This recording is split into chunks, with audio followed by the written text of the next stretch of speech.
There are so many applications of this technology, and I think it's going to take a long time for it to weave its way into the system.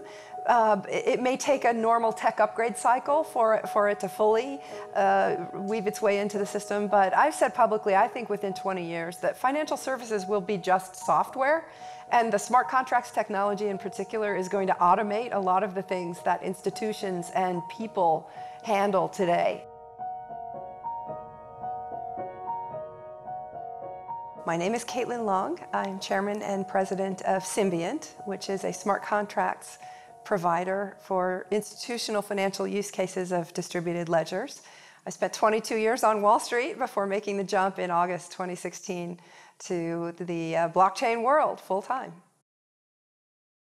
I happened to spend a lot of time in the freedom politics, and it was impossible to avoid Bitcoin in those circles. And I first came across it in 2012, got my first Bitcoin wallet in 2013, and started to play around with it. But it wasn't until 2014 that I figured out that this would actually have applications to the mainstream financial services industry. It was more of a weekend hobby for those first couple of years. And then once I got the bug, I was able to evangelize internally where I was at the time at Morgan Stanley. And in fact, actually, the chief technology officer grabbed me as this started to get going and said, gosh, you've got some gray hair and some experience, and you seem to know something about this, so will you join me on this working group of 5 people, including himself? And so I was able to learn a lot and vet on Morgan Stanley's behalf a lot of the opportunities that were coming its way, and really got to watch the blockchain part of the industry, as opposed to the Bitcoin part of the industry, really grow up from the roots. Think about what AT&T and Verizon did when the wireline business switched over to wireless. They pivoted, they spotted it, they understood it. On the flip side, there are companies like Kodak who didn't understand that their old business model was becoming obsolete and didn't make the pivot effectively. And so I think a lot of these institutions, and frankly a lot of the people, will make the pivot effectively. And I was lucky enough at Morgan Stanley to have had the opportunity to speak to the operations offsite. And one of the things that I said to everyone was, get this technology, dig in on this technology, start learning it, because your jobs are going to change. And if you embrace that concept now, you will be so valuable. Look what happened to me. I'm not a technologist, and yet the chief technology officer grabbed me because I was early to it, and I was able to make a contribution. I know how big financial institutions work. First of all, they're not going to run out and do something reckless with technology. This is people's money and livelihood that they're working with, right? So these are slow upgrade processes. These systems, once they get implemented, will run in parallel with the old systems for a while before you have a switch over to the new one. That's standard in technology upgrades. So I knew this was going to take time. But yes, sure, there are antagonists. There are players who are threatened by their business model. It's the AT&T, Verizon, Kodak analogy again. Their business model is threatened by this. And of course, they're going to do things to try to slow down and water down the transformational networks that are being developed. And so there's a game theory approach to how the technology is being rolled out in the markets, for sure. If one of the big 3 central banks adopts a blockchain-based currency, the big 3 being the US, the UK, and Japan, and I define those big 3 as being because they're the central banks of cross-currency transactions, so they're basically the regional central banks through which all the lesser valued currencies go through in settlements. So in Thailand, for example, frequently the Thai baht payments will clear through the Bank of Japan on their way to the US, for example. So it's the intermediary bank is what I'm alluding to there.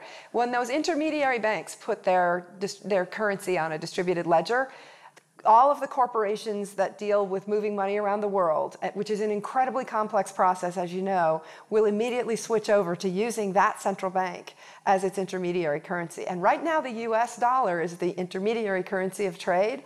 But if somebody does actually come up with a meaningfully better payment rails for moving international money, all the multinational companies, regardless of where they're based, will immediately switch.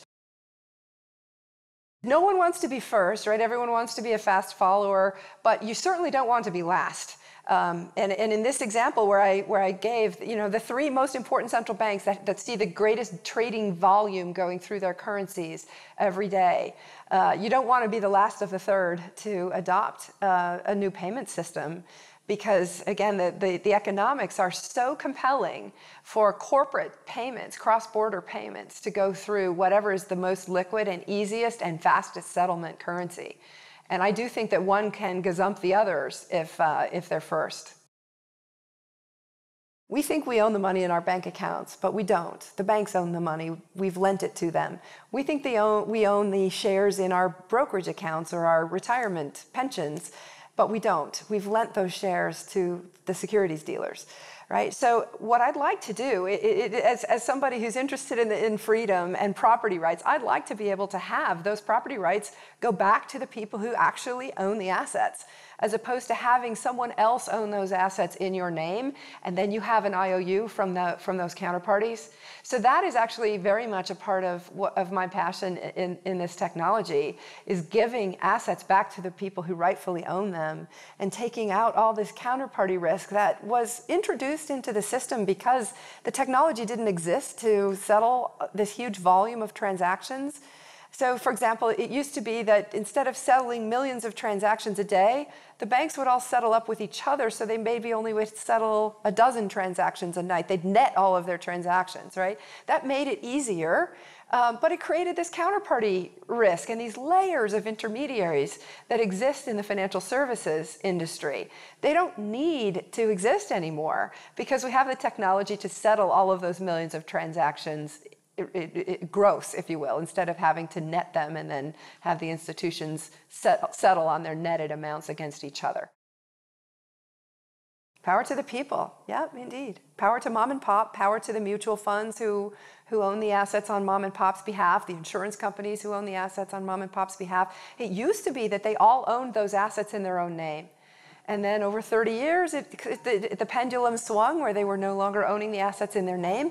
Now the pendulum's going to swing back. And what that's going to do is, frankly, make confidence in capital markets higher. And I think ultimately everyone will embrace this. But as you can imagine, there are people who make money off the system not accurately accounting for things. And so there are certain parts of the financial system that are naturally going to fight it.